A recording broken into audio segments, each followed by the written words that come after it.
नमस्कार. विशेष या भागामध्ये आपल्या सगळ्यांचं स्वागत. मी प्रसाद काथे.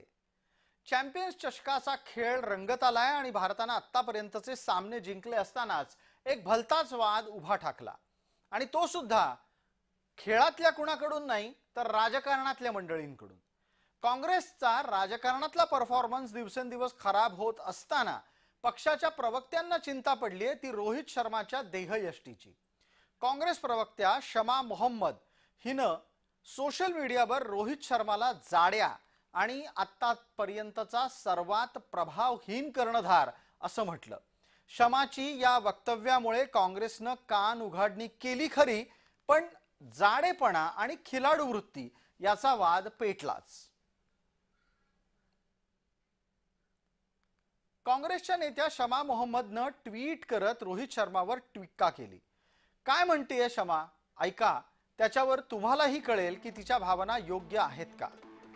रोहित शर्माला जाड ठरवताना शमा म्हणते की एक खेळाडू म्हणून रोहित शर्मा जाड आहे, त्याला वजन कमी करायला हवं. भारताच्या कर्णधार पदाच्यासाठी निश्चित असा प्रभाव तो पाडूच शकलेला नाही. गांगुली, तेंडुलकर, द्रविड, धोनी, कोहली, कपिल देव, शास्त्री इतक्या सगळ्यांची नावं घेत ती पुढे म्हणाली की या सगळ्या खेळाडूंच्या तुलनेमध्ये रोहितमध्ये जागतिक दर्जाचा असं काय आहे. तो एक सामान्य कर्णधार आहे आणि एक सामान्य खेळाडू आहे. यापुढे शमा मोहम्मद म्हणते की रोहित शर्मा भाग्यवान होता की त्याला भारतासाठी खेळायची संधी मिळाली. आणि हे सगळं वक्तव्य करून तिनं वाद वाढवून घेतला.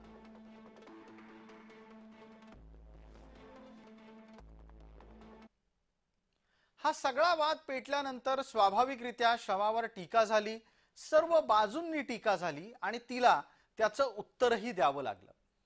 शमानं नंतर स्वतः माफी मागितली. केलेलं वक्तव्य ट्विट वरून म्हणजेच समाज माध्यमातून काढून टाकलं. आपल्या ट्विटचा उद्देश कोणाला अपमानित करण्याचा नव्हता असंही ती म्हणाली. पण तोपर्यंत जी काही गोष्ट घडायची होती ती घडून गेलीच. I always believe a sports person has to be fit.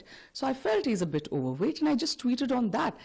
And I've been attacked for no reason, you know. And when I compared him to the other captains, previous captains, when there is a opponent who does well, Virat Kohli compliments them, you know. So that is what you have to understand. So I just spoke in a generic manner. And I fail to understand in democracy, we don't have the right to speak in such a manner. Rohit शर्माचे प्रशिक्षक दिनेश लाड सुद्धा काँग्रेसच्या या वागण्यामुळे दुखावले. रोहित शर्माच्या प्रशिक्षकाच्या नात्यानं त्यांनी शमाचे कान टोचले आहेत.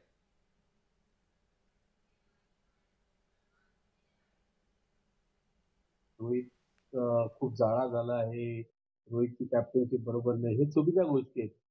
कुठे तुम्हाला असं दिसतंय की रोहितची कॅप्टनशिप व्यवस्थित होत नाही, की रोहित एवढा जाडा झालाय. फिल्डिंगला तर तो कव्हर मध्ये फिल्डिंग करतो आणि कव्हरचे सगळ्यात इम्पॉर्टंट जागा आहे कव्हरची फिल्डिंग.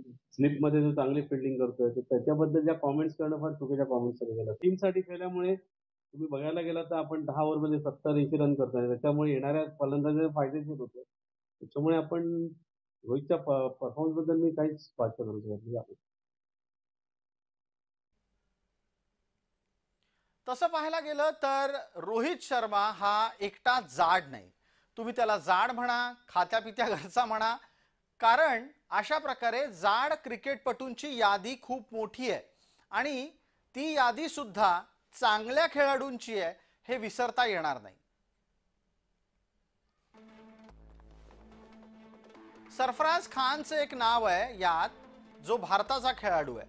रमेश पोवारचंही नाव आहे आणि पाकिस्तानच्या इंजमाम उल हकला तर आपण सगळे ओळखतोच. वार्विक आर्मस्ट्रॉंग हा ऑस्ट्रेलियाचा जुन्या जमान्यातला जाड खेळाडू आहे. अर्जुना रणतुंगा असं नाव असलेला श्रीलंकेचा खेळाडू आहे आणि न्यूझीलंडचा जेसी रायडर हा जाड होता. मोहम्मद झाज हा अफगाणिस्तानचा खेळाडू आहे. मार्क क्रॉसग्रोव्ह ऑस्ट्रेलियाचा तर माईक गेटिंग इंग्लंडचा खेळाडू आहे. जे सगळे जाड होते म्हणून काही वेगळ्या प्रकारे कधी कमी पडले असं नाही. कॉलिन मिलबर्ग इंग्लंडचा खेळाडू आहे. शेन वॉन ऑस्ट्रेलियाचा, रखीम कॉर्नवॉल हा वेस्ट इंडिजचा खेळाडू आहे. ही मंडळी सुद्धा तुलनेनं क्रिकेटपटूंच्या शरीरयष्टीपेक्षा जरा जास्त वजन बाळगतात आणि असं असून सुद्धा त्यांच्या खेळावर त्याचा काही परिणाम झालाय असं दिसलं नाही. या वादामुळे स्वाभाविकरित्या बीसीसीआयला म्हणजेच भारतामध्ये क्रिकेट ज्यांच्या ताब्यात आहे त्या संघटनेला सक्रिय व्हावं लागलं. कारण ज्या वेळेला चॅम्पियन्स ट्रॉफी खेळली जातीये त्याच वेळेला एखाद्या खेळाडूच्या मानसिकतेच्या बद्दल नकारात्मक होणारी वक्तव्य आणि टीका ही स्वाभाविकरित्या त्या खेळाडूच्या मैदानातल्या खेळण्यावर परिणाम करू शकतात हे बीसीसीआयला लक्षात आलं आणि बीसीसीआयचे सचिव देवजीत सैकिया यांनी शमा मोहम्मदचे कान उपटले. शमा मोहम्मदला अशा प्रकारे एक जबाबदार व्यक्ती असतानाही वादग्रस्त टीका करणं शोभत नाही इतक्या स्पष्टपणे देवजीत सैकिया यांनी भूमिका घेतली. भारताचा क्रिकेटचा संघ एका महत्त्वपूर्ण स्पर्धेत खेळतोय हे त्यांनी तिला आठवण करून दिलं. संघ आणि खेळाडूवर वाईट परिणाम होऊ शकतो हे सुद्धा सांगायला देवजीत सैकिया विसरले नाहीत.